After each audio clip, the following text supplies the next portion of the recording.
Isang maulan at pinagpalang araw pa rin sa lahat. So mga idol, dito pala kami napadpad ngayon sa Blue Water. Ito naman po ay matatagpuan sa Baggao, syudad ng Cagayan.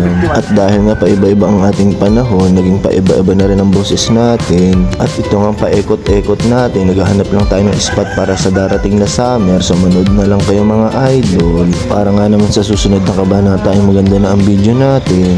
So hanggang dito na lang mga idol. Maraming salamat. Tapos wala nang dumating kahapon.